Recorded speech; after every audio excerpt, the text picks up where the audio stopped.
시시각각 변화하는 정치 현장의 모습들을 실시간으로 발빠르게 저희가 분석해드리는 코너입니다. 정치 분석 시작하겠습니다. 오늘 진행을 맡은 저는 장윤선이고요. 함께 하실 두 분 소개하겠습니다.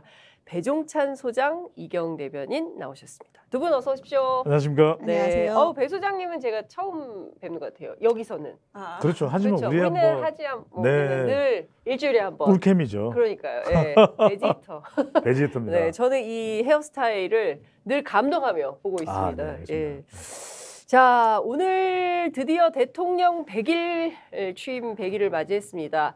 기자회견이 방금 끝났죠. 방금 네. 끝났습니다. 자, 우선 전반적으로 좀 두 분께 제가 여쭤보고 싶은 것은 인상 비평입니다. 좀 전반적으로 어떻게 보셨는지.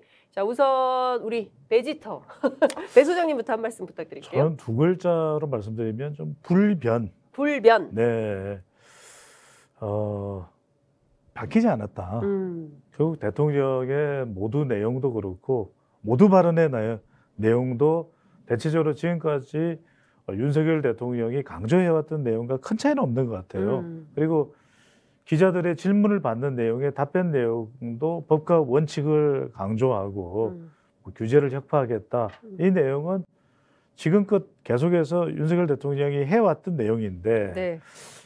그래서 불변이 있고 하나는 또 키워드로 저는 난망. 왜냐하면 결국은 오늘 기자회견이 윤석열 대통령의 각오도 있었습니다. 물론. 근데 네. 이제 과연 낮은 지지율을 어떻게 끌어올릴지에 대해서는 대체적으로 국민들이나 언론을 향해서 당부하는 내용이었어요. 네. 좀 지켜봐 달라. 근데 참 아시다시피 국민들은 대체적으로 나타나는 현상을 보는 거지 네. 인내를 가지고서 묵혀서 보는 건 아니다. 그래서 참 좀 나름 대통령으로서는 최선을 다했겠지만 진정성은 충분히 전달되기는 쉽지 않았겠다라는 생각이 들었습니다. 그렇군요. 우리 이경 대변인께서는 어떻게 보셨습니까?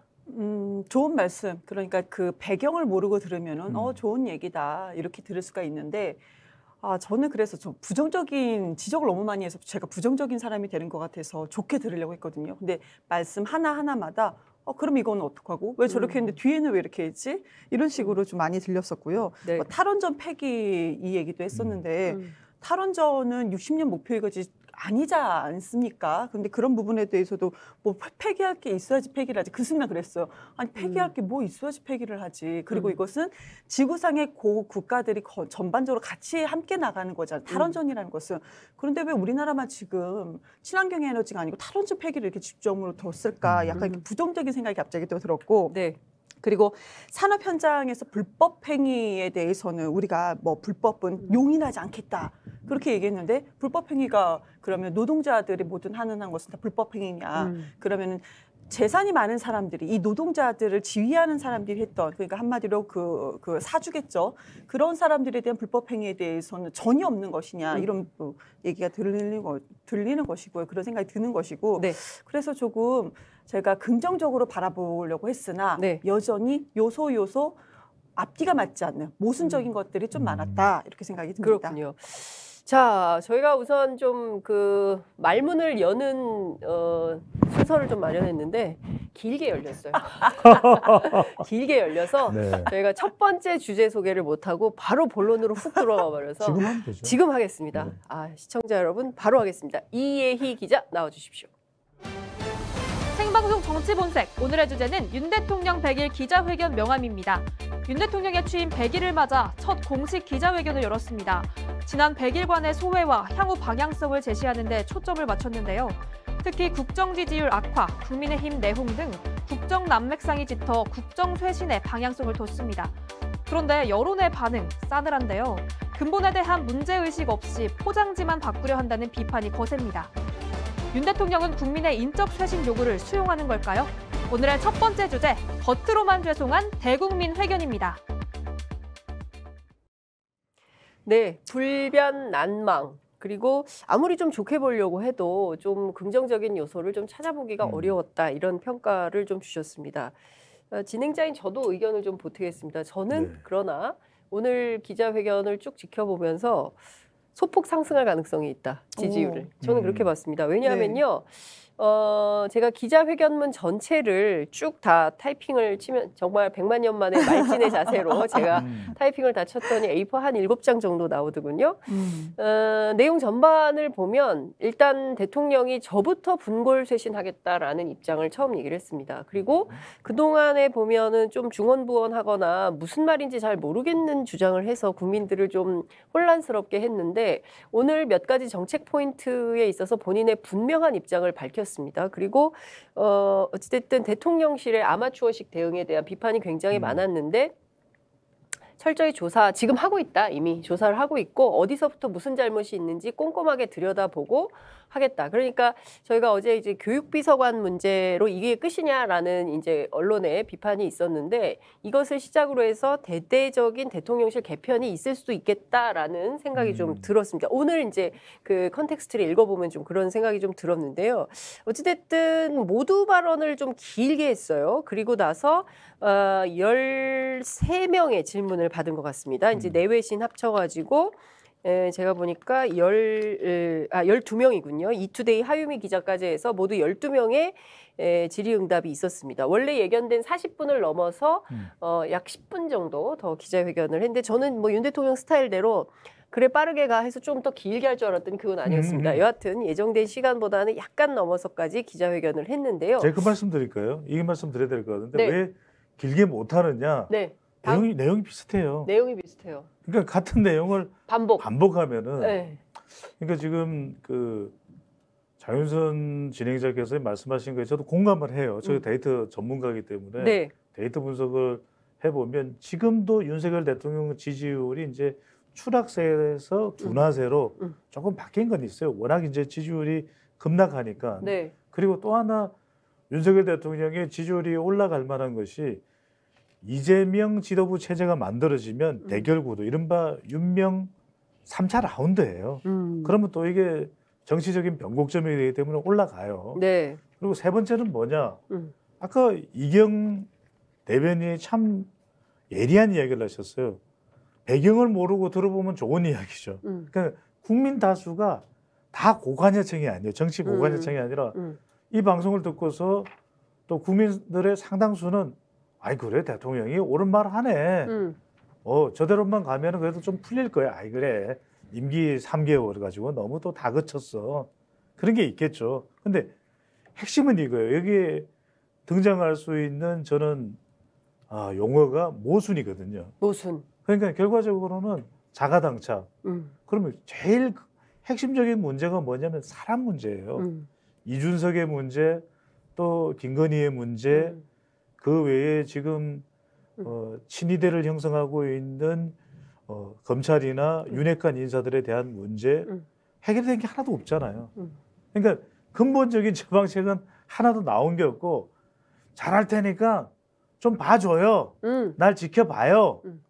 이 이야기 그렇군요. 네. 자, 뭐 어찌됐든 구체적인 내용은 하나도 없이 그야말로 그냥 좀 기다려 주시고 네 열심히 할 테니까 좀 지켜봐 주시고 처음이라 그래요. 대통령 처음 해봐서 그래요. 좀 봐주세요. 뭐 이제 이런 읍소형 기자회견이었다 이런 평가를 좀 해주셨는데요.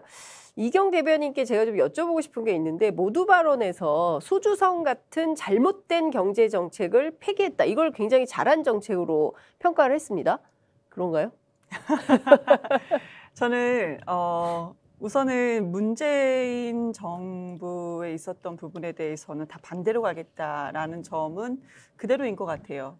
그런데 소주성 자체가, 그러니까 제가 계속 방송에서 얘기하는 것이 소주성 텍스트는 저는 좀 이해가 안 돼요. 소주성이라는 것은 왜 우리 국민들, 그러니까 그 낙수 효과, 대기업에 지원하고 낙수 효과는 이미 효과가 없는 걸 알고, 그러니까 국민들에게 지원을 하고, 그래서 국민 전체가 소비를 올리겠다, 그러니까 경제 소비를 올리겠다라는 거 아니겠습니까?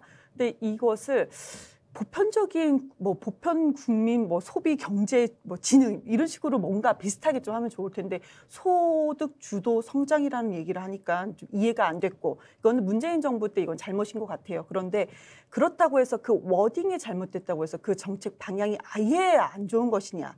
그것은 아니라고 보는 거거든요. 그런데 그러니까 소주성 무조건 안 된다라고 하는 어떤 틀을 만들어 놓은 것은 뭐 이 윤석열 정권에서는 잘한 것이지만 그것을 그러면 안 하겠다. 그럼 뭘 하겠다는 것인가? 거기에 대해서 의문이 남아요. 그럼 앞으로 어떻게 하겠다는 것인가? 지금까지 부자 감사 다 했습니다. 종부세 얘기도 많았었고요. 무슨 뭐 그 많은 얘기가 있었는데 상속세라든지 뭐든지 다 감사한 거 좋습니다. 그러면은 상속세를 종부세를 전혀 거리가 먼 사람들 그런 국민들이 대다수거든요. 솔직히 90% 넘는 국민들 그리고 뭐 그러면 중위권 그러니까 경제소득 중위권에 있는 그 국민들을 위해서는 무엇을 할 것인가 그런 정책 방향이 전혀 나오지 않는 점은 참으로 아쉬움이 남습니다. 네. 저는 조금 의견이 다른데 소주성 비판할 수 있다고 봅니다. 그리고 실제로 소주성이 얼마나 비판받았습니까? 뭐 소주를 마시는 경제를 해? 그 정도로 문재인 정부에서도 잘못하고 효과가 없는 게 분명히 있어요. 그 부분에 대해서는 전 지적하는 게 마땅하다고 봅니다. 달라져야 되겠죠. 근데 첫 번째는 저는 지적은 할 수도 있다. 근데 두 번째는 이경 해널 말씀에 저는 공감합니다. 대안이 있어야 되죠. 그러니까 윤 대안이 있어야지. 그거 잘못됐다. 그거는 많은 사람들이 알고 있는 이야기예요. 굳이 그걸 대통령을 입을 통해서 듣고자 하는 또 재차 그 부분을 뭐 재방송하듯이 듣고 싶은 생각은 없는데 이게 뭐가 문제냐면 이 부분이에요. 그러니까 그러면 과연 기자회견에서 12명의 뭐 이투데이의 하유미 기자까지 질문을 하다 이게 예리하게 다 분석을 하셨네요. 근데 저는 그러면 지금 대체로 윤석열 대통령의 딜레마가 뭐냐면 일종의 장남 고학력자 신도롬이에요. 자기가 검찰총장까지 했고 서울대 법대를 나왔고 그리고 뭐 집안도 유복했잖아요. 그리고 뭐 여동생이 있으니까 장남이죠. 자, 우리 시청자분들 한번 생각해보세요. 장남들이 어떠냐? 집안에 뭐 평지풍파가 있어. 아, 이거 내가 해결할게. 해결돼요? 아니, 솔직히 그 장남이나 죄송해요. 저희 집 딸만 5이라서 아니, 그러니까 장남이 없어요. 큰 딸도 해결이 잘 안 돼. 그럴 때는 아닌데. 사실은 머리를 모아야 돼. 맞대는 게 네. 맞는 거예요.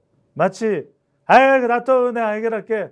해결이 안 됩니다. 네. 그다음에 대체적으로 학력이 높은 뭐 정말 우리가 학력이 높다라는 것은 석사나 뭐 박사까지 한 분들의 또 딜레마가 뭐냐면 어떤 대안을 이야기할 때 뾰족한 수가 없으면 나는 없다. 인정을 하면 돼요. 근데 인정하기를 싫어해. 네. 그런 트라우마가 있어요. 그렇군요. 그러니까 그 부분에 대해서 빨리 인정을 하고 들어가면 다른 대안을 다른 누군가가 만들 수 있거든요. 지금 윤석열 대통령이 저는 갇혀 있는 가장 큰 위험성은 본인의 지금 이 틀 속에서 못 벗어나고 있다. 그건 내가 해결할 수 있지. 그건 내가 못할 게 뭐야? 저는 이 동어 반복이 계속되고 있는 상황이라는 거죠. 네. 어쨌든 우리 그 배 소장님 너무 소리 지르지 마시고 아, 네. 귀가 울려가지고 예. 네네. 많은 분들이 비뇨 이비인후과를 가시더라고요. 아, 그래요? 네. 제가 보기에는 어찌됐든 그 소득주도 성장 담론에 대해서는 그러면 이게 아니면 뭐 새로운 대안이 필요한데 앞서 이제 이경 대변인 말씀하신 대로요. 근데 뭐 특별한 그런 건 없어요. 그렇다고 해서 이제 과거의 신자유주의 경제성장 정책으로 갈 거냐 또 이건 아니거든요. 국제사회가 이미 다 정리한 담론인데 그럼 뭘 할 건지 이게 비어있다 이런 말씀을 좀 드리고 싶고요. 또 하나는 제가 SBS 최고은 기자가 물었어요. 계속 지지율이 떨어지고 있다. 어떤 대안이 있냐? 원인이 뭐냐? 그랬더니 지지율 자체보다는 여론조사에서 나타난 민심을 겸허하게 받드는 게 중요하다. 이렇게 피해갔습니다. 자, 여론조사 전문가인 배지터 우리 배 소장님께서 간략하게 말씀해 주시고 또 이경 대변인께서 길게 말씀을 해주시면 좋겠습니다. 아주 간략하게 저는 마이클 잭슨의 정말 그래미상을 받은 명곡이 있어요. Man in the Mirror 아시죠? 모르겠어요. 모르세요? 네. 이 Man in the 좀 불러주세요. 아니 제가 뭐 그 정도의 영향은 안 되고요. 여러분들 유튜브를 찾아서 마이클 잭슨의 Man in the Mirror 뭐냐? 사람들이 이 핵심 가사의 내용은 뭐냐면 이거예요.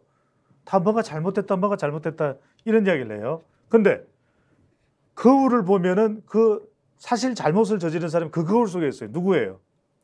자신이에요. 거의 네 자신을 알라 이런 말씀을 하시고 싶어요. Know yourself. 네. 소크라테스. 네. 자, 테스형. 네. 자, 이경 대변인께서는 좀 어떻게 보세요? 자꾸 이 진중한 토론이 그 네. 코미디식으로 되기 때문에 좀 진중하게 자제하시기 바랍니다. 예. 이경 대변인. 네. 그 여론조사에서 나타난 것은 뭐 겸허히, 그러니까 국민의 민심을 겸허히 받겠다라는 부분은 좋죠. 겸허히 받아야 되죠. 그런데 겸허히 받고, 그러니까 저는 그런 것 같아요. 그래, 겸허히 받고 나서 어떻게 할 것인가? 뭐가 달라질 것인가? 최소한 내가 무엇은 이런 부분에 달라지겠다라는 얘기가 간략하게라도 좀 나와야 되는 그런 것이 나오지 않았다는 것이죠. 근데 왜 이 부분을 지적을 하냐면 그동안에 대통령실과 윤핵관 측근들이 뭐라고 했습니까? 이거 지금 여론조사 기관, 그러니까 여론조사가 잘못된 것이다라는 이유가 있었고, 그리고 이준석 탓이다, 야당과 언론 탓이다, 이런 얘기가 대통령실 내부에서 나왔던 얘기입니다. 네. 그런데 그러면은 이 얘기가 잘못됐다라는 얘기를 좀 해야 되죠. 전혀 하지 않았다.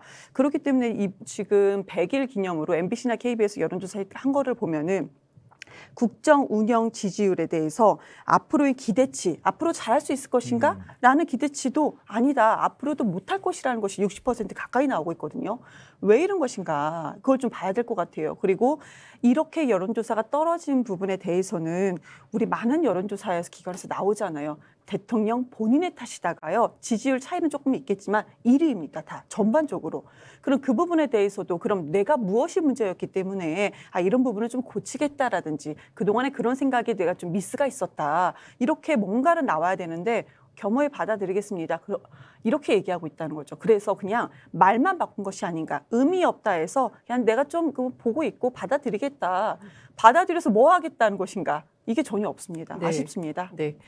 인사쇄신은 국민을 위해서, 국민의 민생을 위해서 꼼꼼히 받들기 위해서 치밀하게 점검해야 되는 것이지 정치적 국면 전환용으로 해서는 안 된다. 지지율 반등이라는 정치적 목적을 가지고 해서는 안 된다는 생각이고 좀 시간이 필요하니까 이미 벌써 시작은 했지만 대통령실부터 어디에 문제가 있었는지 꼼꼼히 짚어보고 있다라는 대통령의 워딩이 있었습니다. 이 문제를 어떻게 해석할지는 저희가 두 번째 의제를 소개해드리면서 계속 토론을 이어가겠습니다. 이해 기자 나와주세요.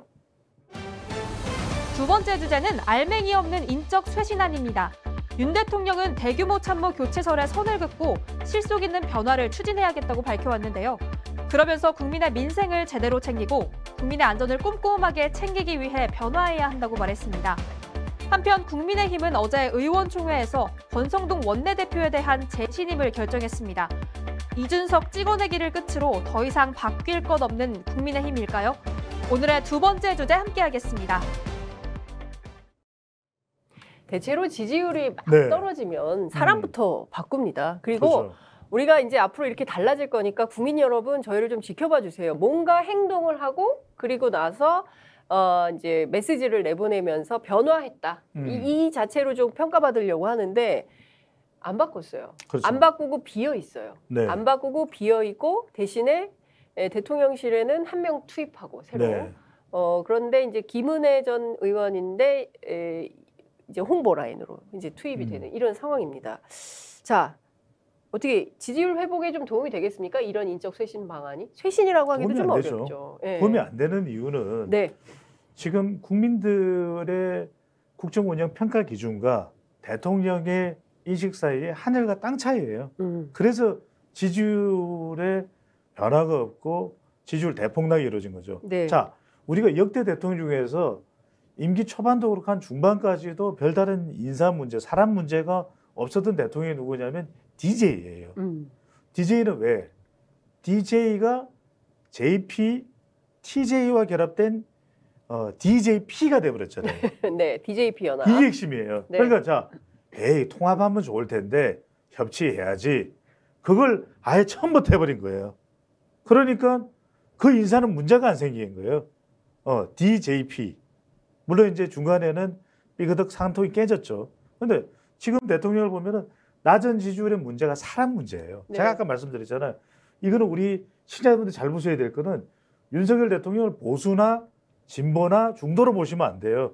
윤석열 대통령은 이른바 장남 신드롬과 장남 장녀 신드롬과 그다음에 고학력자 신드롬이 있어요. 그 말씀은 뭐냐면 안 바뀌어. 장남 바뀌니까 안 바뀌어요. 차남 차녀는 죽기 살기로 그냥 막 덤벼들어서 어떻게 좀 바뀌어. 배 소장님 몇째예요? 막내입니다. 네. 그래서 역시 자 지금 이게 장남에 대한 공격이 형에 대한 불만이 좀 다 있습니다. 발생되는 저 장녀예요. 여기 장녀였어요. 그런데 저 막내예요. 이경 대변인도 그거 아셔야 돼요. 네. 왜냐하면 장남이 먼저 바뀌어야 된다. 장녀가 먼저 바뀌어야 된다. 동생들이 말 안 한다고 해서 그렇지 않은 게 아니야. 네. 그 내재돼 있단 말이에요. 네. 자 무슨 말씀 잘 들으세요.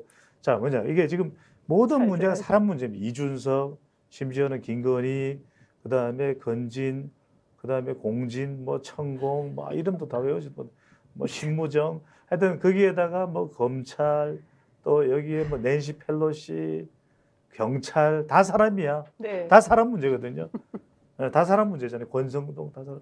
근데 자 지금 인식하고 있습니다. 바꿀 겁니다. 이야기하는데 뭐가 빠지냐? 인사는 이게 기준입니다. 자꾸 법과 원칙 그러는데 법과 원칙 그런 이야기 하시지 말고 그러니까 국민들한테는 선명해야 돼요. 자 그래서 언제 바꿀 건데 기간 그다음에 규모를 몇 명으로 할 건데 그다음에 어떤 성격으로 할 건지 방향 네. 이걸 구체적으로 이야기해야 그게 인적 쇄신이에요.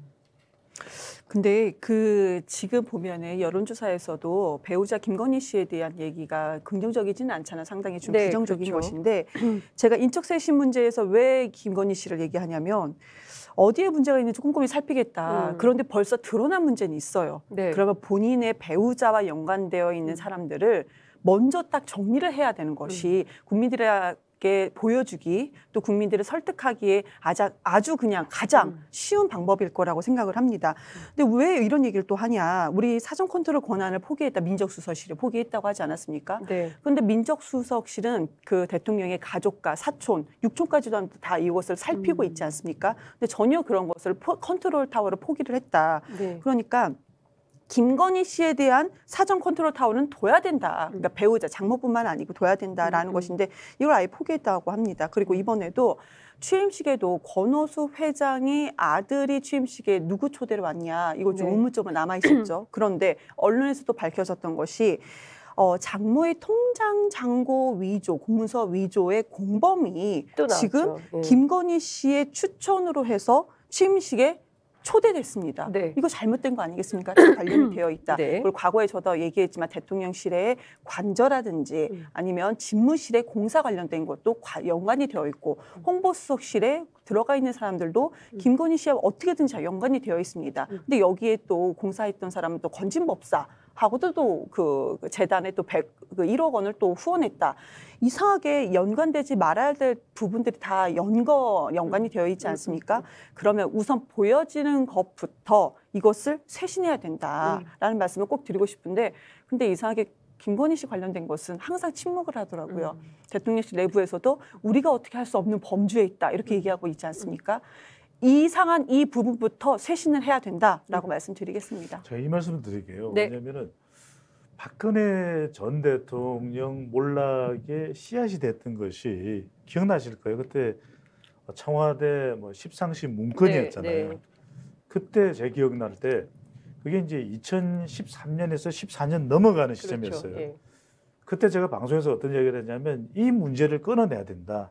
이 문제를 끊어내지 않으면 두 번째 국민 여론이 멀어져서 여소야대 정국이 될 테고 그게 2016년이에요. 그리고 결국 그거는 정말 국정 도탄에 빠질 것이다. 그게 결국 탄핵으로 이어졌단 말이에요. 무슨 말씀이냐면 지금 아까 제가 윤석열 대통령 그 개인을 분석해야 돼요. 이게 데이터를 분석하는 것도 중요한데 데이터와 지금 대통령의 시각 자체가 워낙 큰 차이가 이 괴리되어 있기 때문에 근데 말씀드렸는데 지금 이경 대변인이 아무리 그 이야기를 해봐야 대통령은 안 살핍니다. 왜? 대통령은 그게 중요한 게 아니에요. 아이고. 대통령의 머릿속에는 원전과 그다음에 소주성 문제와 지난 정권의 문제와 지금 북송 어민 문제로 가득 차 있고 다 수사를 해서 이걸 척결해야 되기 때문에 그 외에 나머지 대통령 자신과 관련된 부분은 이건 아무 문제가 아니에요. 이거는 문제 일수조차 없는 것이기 때문에 여기에서 엄청난 지금 이 인식의 괴리가 발생하고 있거든요. 그러니까 이거는 극복이 안 돼요. 그러니까 이거는 지금 수만 번도 수천만 번도 더 이야기가 돼서 지난 3개월 동안 그래서 이건 안 바뀐다. 네. 지금 오늘 채널A의 노은지 기자가 물었어요. 이준석 대표 문제를 물었습니다. 이제 오늘 오후 3시에 어쨌든 효력정지 가처분 신청에 대해서 인용이냐 기각이냐 그지 중대 기로에 당이 있는데 네. 물었는데 뭐라고 얘기했냐면 대통령으로서 민생 안전과 국민의 안전에 매진하다 보니까 다른 정치인들께서 어떤 정치적 발언을 했는지 제대로 챙길 기회가 없었다. 그리고 선거운동 과정에서도 뭐 지금까지 다른 정치인들의 정치적 발언에 대해서 나는 입장을 표명해 본 적이 없다는 점을 좀 생각해 달라. 어떻게 이해하십니까? 이 발언. 이게 이른바 계속 말씀드렸는데 오늘은 여러분들이 두 글자를 잠깐만요. 이경 대변인이 먼저 얘기하실 차례입니다. 네. 아 그래요? 네. 네. 발언권을 주도하시니까 이게 제가 이번에 짧게 순서를 할게요. 잘 해야 돼요. 제가 짧게 이번에 할게요. 하고 이번에 네. 길게 하시고. 네. 입장 표명한 적 없습니까? 입장 표명 그걸 말로는 안 했다 하더라도 그러니까 따봉. 공개적인 말은 하지 않았다 하더라도 체리 따봉인가요? 체리 따봉이죠. 네. 네. 그러니까 이준석 대표를 내부 총질하는 사람으로 낙인을 찍어놨었죠. 그것도 우리 당도 참 잘하고 있습니다. 지지율이 계속 떨어지고 있는데 당이 참 잘하고 있다라는 부분. 그러니까 입장 표명한 거죠. 그러니까 거짓말한 것이다. 뻔히 다 드러나 있음에도 불구하고 대통령이 왜 또 거짓말을 하지? 근데 거짓말했다고 느껴지는 그런 요소가 사무로 많습니다. 여기에 좀 실망감이 있었을 것 같고요. 지금 정치적 발언을 챙길 여유가 없었다. 그러니까 정치인들의 어떤 발언 하나하나를 다 챙기라는 것이 아니잖아요. 이런 사안을 알고 있으면 그러면 지금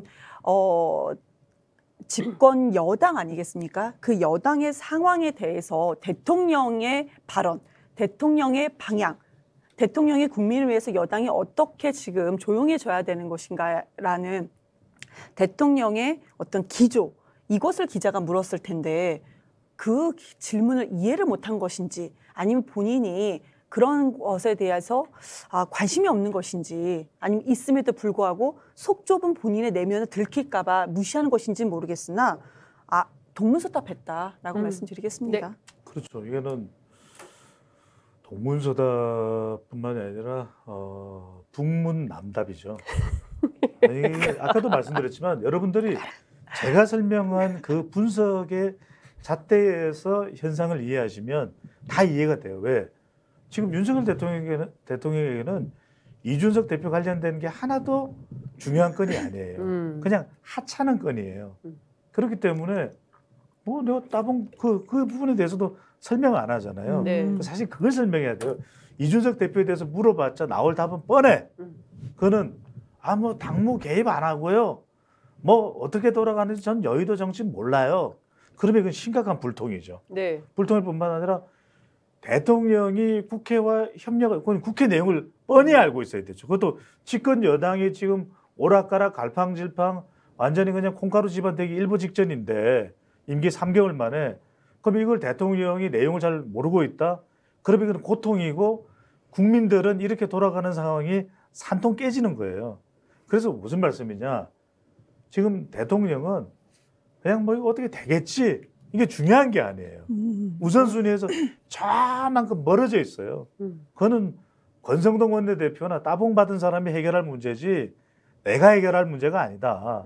저는 그래서 이게 너무나도 심각하다. 근데 여러분들이 자꾸 뭐 데이터로 뭐 김은혜가 가고 박민영이 가고 해결되는 게 아니라 윤석열 대통령은 지금 명왕성을 보고 있는데 우리 국민들은 토성을 보고 있어요. 타이탄을 보고 있어. 타이탄을요? 그러니까 전혀 다른 방향이에요.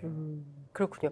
근데 지금 보면 그런 거는 느끼겠어요. 어쨌든 이제 정책적으로는 뭔가 공부를 좀 하고 나온 것 같아요. 그래서 노동 정책이라든가, 그 다음에 이제 외교안보 정책이라든가, 그리고 또 그 지금 러시아 우크라이나 전쟁 계속 가고 있는데 이제 그 이른바 이제 젤렌스키가 요청한 재래식 무기 지원에 대한 입장이라든가, 그 다음에 그 핵 협상과 관련해서 대한민국의 어떤 비전으로 갈 거냐, 그러니까 NPT 뭐 탈퇴하고 우리도 뭐 핵을 뭐 재배치해야 된다 이런 주장, 핵을 배치해야 된다 이런 주장을 하고 있는데 실제 그것은 아니다라는 입장을 좀 얘기를 좀 하고 있어서 정책적으로는 공부를 한 것 같은데 사람이 많이 비어 있다. 그러니까 무슨 얘기냐면 이를테면은 이준석 대표 사태를 본인이 모르지 않잖아요. 그런데 그것을 애써 외면하고 없는 일로 만들고 이제 자신은 빠지려고 하는 거죠. 그러나 인간적으로 국민들이 보시기에는 아니 저 정도 상황이면 이준석 대표에 대한 사태에 대해서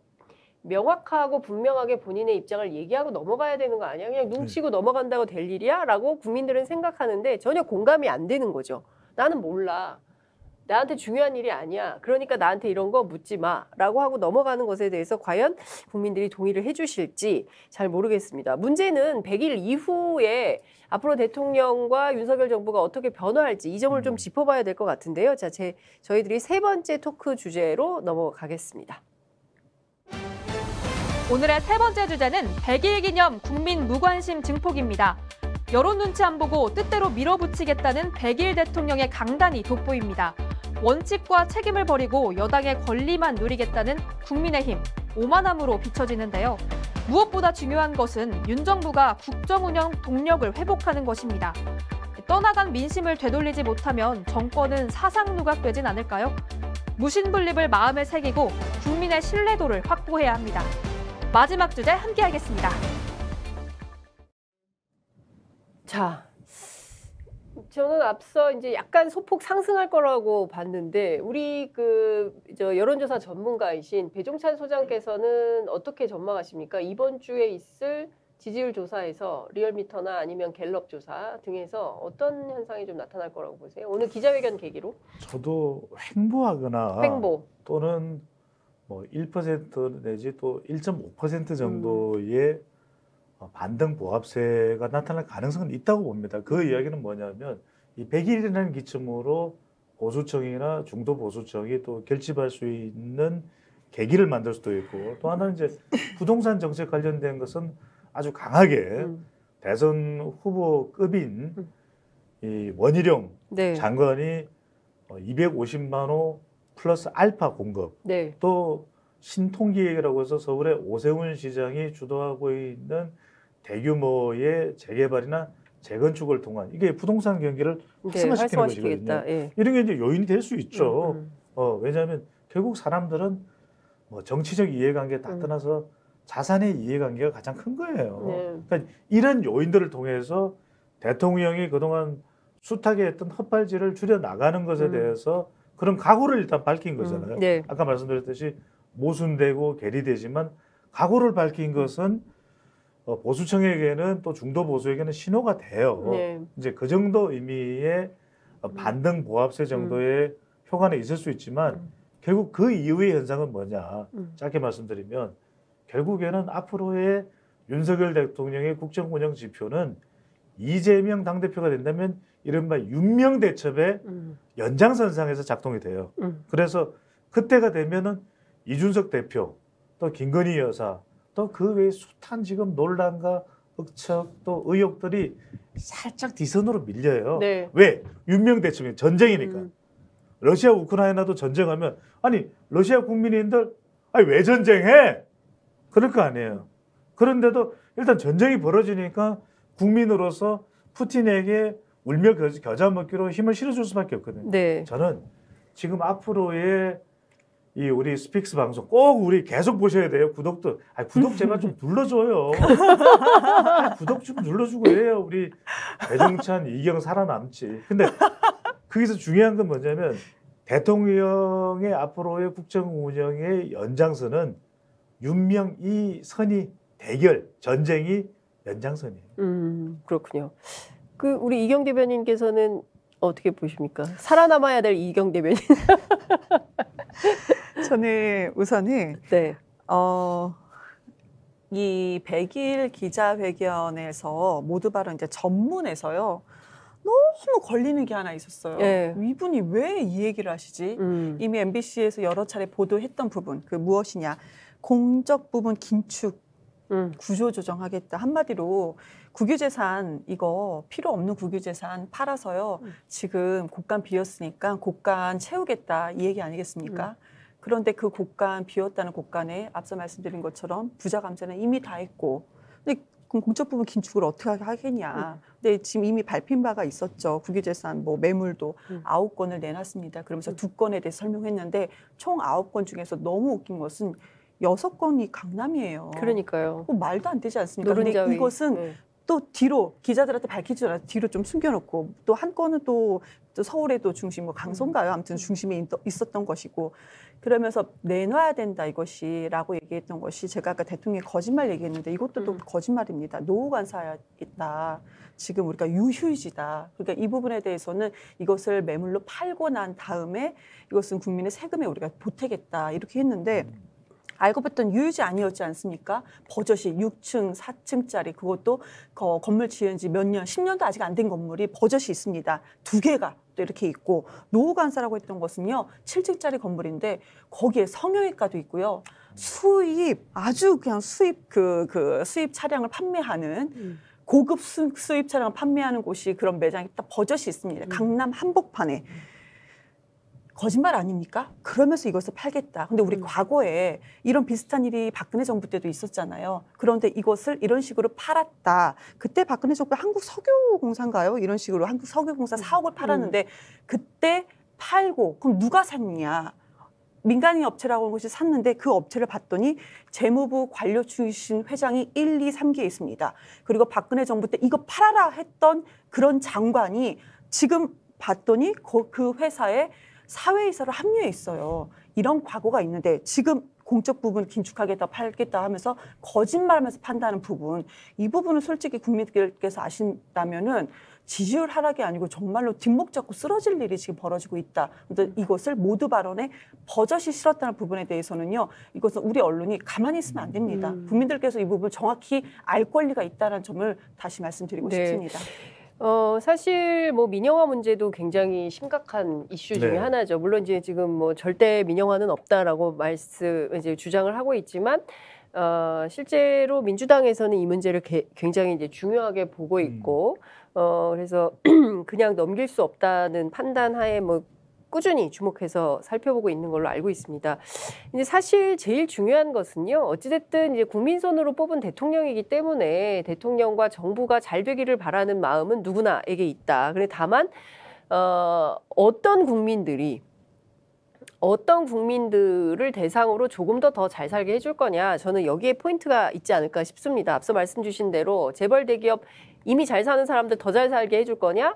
아니면 지금 신림동 반지하에 살고 계신 분들처럼 이렇게 어려운 분들의 삶을 좀 주거복지나 그리고 다양한 복지의 확대로 좀 더 지금보다는 좀 형편이 좀 좋게 할 거냐? 어디에 방점을 찍고 있느냐? 이게 굉장히 중요한데 사실 그 점에 대해서 말은 했지만 실제로 행해지는 것은 지금 앞서 말씀해 주신 대로 강남 노른자 땅을 팠는데 이게 이해관계가 분명한 그렇죠. 뭐 이런 상황이 된다면 국민들이 절대 동의할 수 없을 거다 이런 말씀을 좀 드릴 수 있는데 문제는 지금 여러 가지 이슈들이 있지만 대체적으로 윤석열 정부에 대한 국민들의 비판은 지금 인사 문제, 정책 문제 뭐 이런 것에서 이렇다 할 뾰족한 수를 내보내고 있지 않다. 그렇죠. 그리고 지금 어쨌든 지금 제일 심각한 문제로 드러나는 것은 수사.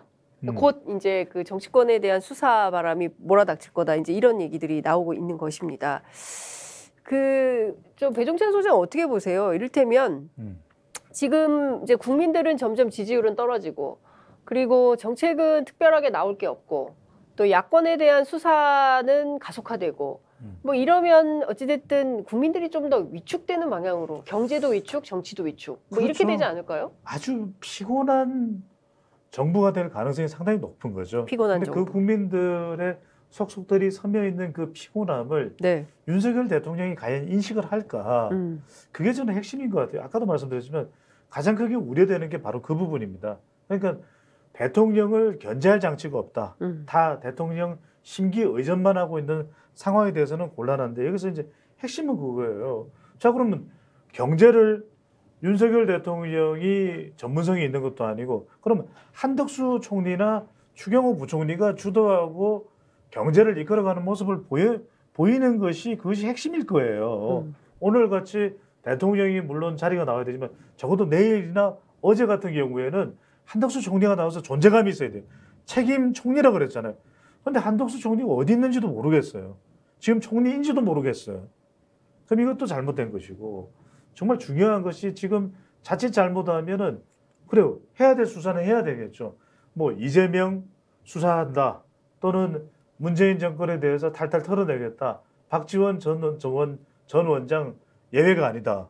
그런데 문제는 뭐냐면 국민들이 다 우려하는 건 뭐냐면 검찰 공화국으로 할 거다. 그런 윤석열 정부를 과연 국민들이 원할까? 상관없어. 난 40%의 대통령만 돼. 저는 5년 뒤에 우리가 스픽스 방송 이거 이제 더 큰 스튜디오에서 아마 하게 될 것 같아요. 세종문화회관에서 하게 될 것 같은데 네. 5년 뒤에 우리가 방송할 때 윤석열 대통령에 대해 평가해봐라. 윤석열 대통령은 35%의 대통령이었다. 그러면 안 돼요. 그래서 저는 뭐냐. 첫 번째 세 가지를 제안드릴게요. 첫 번째 팩트 체크 팀을 만들어. 그래서 지금 우리 이경 대변인이 지적한 우리 스픽스의 내용 나왔잖아요. 해명하세요. 그 팩트 체크 홈페이지에 올려놓으세요. 그게 정말 그 부동산 관련되는 그 의혹이 정말 실체가 뭔지. 두 번째는 뭐냐면 저는 지금 MZ세대 여성 중도층이 정말 대거 이탈하고 있거든요. 네. 대선 때보다 더 이탈했으니까 대선 득표율만도 못 나오잖아요. 네. 그러니까 저는 이게 뭐냐. 결국에는 이게 공정과 균형의 문제다. 지금 국민의힘 비대위원회 호남 출신 3명 끼워 넣고 이게 아니에요. 그러니까 제대로 장관, 여성, MZ세대 포함을 하세요. 세 번째는 뭐냐면 저는 결국 다양성, 결국 다양한 게 이기는 거예요. 봐, 우리 패널도 이경 대변인 저 완전히 다르니까 살만 나잖아요. 들을만 나잖아. 또 하나 게 뭐냐면 저는 그렇게 대선 때 대선 당선돼서는 막 어퍼컷 하면서 요즘 어퍼컷도 안 해. 몸이 안 좋아하는지 50견이 왔는지 어퍼컷 하면서 그분은 이미 지금 60이 넘었어요. 아니 50견. 통합 60견 통합을 하면서 운동도 세우게 팔이 뻗어져. 그러면 통합을 해 진정한 통합을 해야 될 거 아니에요. 그래야 지지율이 올라갔겠죠. 그러니까 뭐냐 윤명 대첩이 됐을 때 그 지지율은 찐 지지율이 아니에요. 저는 정말로 윤석열 대통령이 국민으로부터 정말 사랑받는 그래서 윤석열 대통령에 대한 그 사랑이 찐 사랑이 돼야 네. 심지어는 그걸 넘어서서 김건희 여사까지도 이해할 수 있는 마음이 생기는 지금은 그럴 수 있을 만한 마음의 여유가 없어요. 그렇군요. 근데 사실 그 지난 대선에서 0.73% 포인트 표차로 이길 수 있었던 가장 큰 이유는 이제 소위 세대 포이론 20, 30대 그다음에 60, 70대 이렇게 세대가 함께해서 만든 선거였다. 그래서 이준석 대표의 역할이 컸다. 이제 이런 얘기를 하는데 말씀 주신 대로 뭘 되는 게 없어요. 정책적으로나 보나 뭐 이렇게 MZ세대가 호응할 만한 정책이 없고 뭐 이런 상황이고 실제로 이준석 대표 이제 오늘 그 3시에 가처분 신청이 이제 예정돼 있는데 이러면 당도 되게 또 혼란스러울 수도 있고 또 일각에서는 또 아니다 오늘 바로 결론이 날 수도 있지만 이게 뭐 1년 갈 수도 있고 뭐 몇 달 갈 수도 있다 막 이제 이런 얘기들이 혼란스러운 이야기들이 나옵니다. 근데 당정 관계가 이렇게 복잡하면 국민들 보기에도 매일 이런 부정적인 뉴스가 쏟아지니까 결코 이제 좋은 점수를 받기 어려운 이런 상황인 것 같은데 그 또 야당의 또 공격도 좀 커질 거 아니겠어요? 이제 그 이재명 대표 체제로 가게 되는 거죠. 이제 사실상 그러면 야당의 공격도 세질 거고 이러면 사실 윤석열 정부 여러 경로로 좀 포위되는 이런 상황이 되지 않을까 싶은 생각도 좀 드는데 지금은 야당이 공격을 거의 안 하고 있어요. 그렇죠.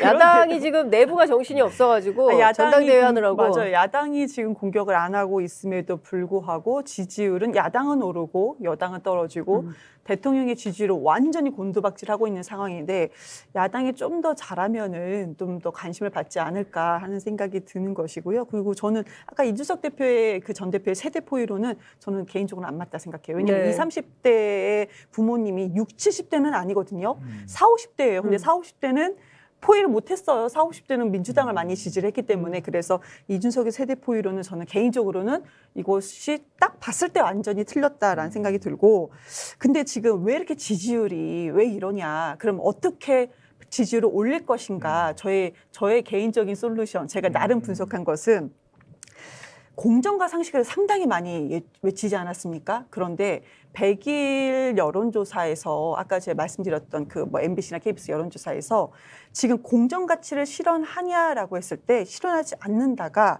63%였어요. 상당히 아니 실현하지 않아. 그러면 그동안 많이 외쳤던 공정과 상식에서 공정 가치는 아예 없어졌다라는 것인 거고요. 뭐 원칙도 물론 여기 포함이 되는 것 같아요. 상식과 원칙도 포함이 되는 것 같고 그러면은 지금 왜 그러면 저는 개인적으로 상식적이지 않다라는 것이 또 배우자 김건 씨가 안 나올 수가 없어요. 우리 주가 조작 논문 아까 수사 얘기 나왔기 때문에 그런 부분에 대해서는 수사하고 있느냐, 그 지인들의 부정행위에 대해서 수사하고 있느냐 전혀 없습니다. 그러면은 반대 세력에 대해서는 수십여 곳에서 100여 곳까지 수사를 진행하고 있다. 국민 다 보고 계시거든요. 그래서 저의 솔루션이 이겁니다. 여당도 지적을 해야 된다. 지금 오늘 아침에 방송에 보니까 여당 전 의원이 아니 왜 여당 국회의원들이 왜 지적을 안 해? 본인들이 수사를 받을까 봐 그러는 것이야? 뭐가 잘못이 있어서 그래? 뭐가 그러니까 한마디로 뭐 쫄리냐 이런 표현을 했던 것 같아요. 그런 식으로 비슷한 표현을 했던 것 같은데 여당이 쫄지 말고 지적을 해라. 그리고 두 번째는 상식선에서 수사를 해야 된다. 그러니까 수십여 곳 압수수색하는 것이 그러니까 반대 세력만 그렇게 할 것이 아니고 본인들의 세력이 의혹이 받는 부분에 대해서 수사를 하면은 지지율이 좀 올라가지 않을까 하는 생각이 듭니다. 근데 지금 그 새로 비대위, 주호영 비대위가 형성됐지만 사실상 윤심 비대위, 윤핵관 비대위, 신윤핵관 비대위 이런 언론의 평가가 나오고 있는 거거든요. 뭐 그런 기능으로 볼 때 사실상 윤심의 코드를 맞춘 비대위라면 제대로 된 역할을 할 수 있겠습니까? 어떻게 아니, 보세요? 그러니까 지금 답답한 거예요. 답답하다. 그러니까 지금 비대위가 됐든 조기 전당대회를 했든 해결책이 아니라니까요. 그래서 지금 방금 전에 이경 대변인 말씀하셨던 대로 지금 임기 취임 100일을 맞아서 실시된 조사 결과를 보면 그럼 이준석 대표와 관련된 이 당의 내부는 누구에게 책임냐 그러면은 윤석열 대통령이거나 윤핵관의 비율이 높아요. 그렇죠. 그러면 지금 당도 그렇고 낮은 지지율도 그렇고 다 그 원인은 대통령실이 아니라 대통령이고 또 윤핵관이나 이준석이 아니라 대통령이에요. 그러면은 지금 말씀하신 대로 그 비대위를 만든 비대위가 대통령 아니잖아요.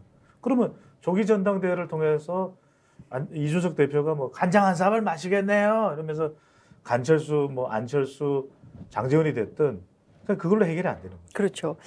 자, 지금 보면 뭐 리얼미터 에너지경제신문 조사 11일부터 12일 사이에 남녀 1,022명 ARS로 조사한 걸 보면요. 윤석열 대통령 국정수행 전망이 지금보다 못할 것이다가 51%고요. 잘할 것이다가 32.5, 뭐 비슷할 거다가 이제 14.5입니다. 그다음에 민생경제 전반도 나빠질 것이다가 54.5, 좋아질 거다가 24.6입니다. 실제로 평가가 긍정적이지 않다. 매우 암울한 기운이 돌고 있다. 이런 상황이기 때문에 국민들께서 걱정이 좀 더 커지시는 것 같고요. 자, 끝으로 제가 30초씩만 드리겠습니다. 네네. 윤석열 정부 100일 기념으로 해서 기자회견까지 했으니까요. 네. 이것만은 꼭 해주길, 요것만은 바란다. 자, 30초씩만 드리겠습니다. 이경 대변인. 네. 지금 전반적으로 여론조사에서 그 미래에 대한, 그러니까 국정 운영 미래에 대한 것이 희망이 없다, 절망이다라는 것이 거의 대부분 50에서 60% 나오고 있습니다. 앞서 말씀드렸죠. 이거 바꿀 수 있습니다. 본인 측근, 특히 가족 수사하십시오. 압수수색도 하라고 명령을 하십시오. 그러면 지지율 올라갈 것입니다. 네. 저는 윤석열 대통령에게 딱 하나만 윤석열 대통령실도 우리 스픽스 목요일 데이터로 풀어보자. 그것만 봐라. 그것만 보고 그대로만 따라하면 네. 지지율 60% 돌파 가능하다. 그 월요일부터 금요일까지는 정치본색은 안 봐요? 정치본색은 보지 마요. 수요일 정치본색을 보셔야 이 핵심을 꿰뚫을 수 있다. 시간이 많은 네, 사람이 정리하겠습니다. 네, 오늘 말씀 여기까지 듣겠습니다. 두 분 감사합니다. 고맙습니다. 네, 감사합니다.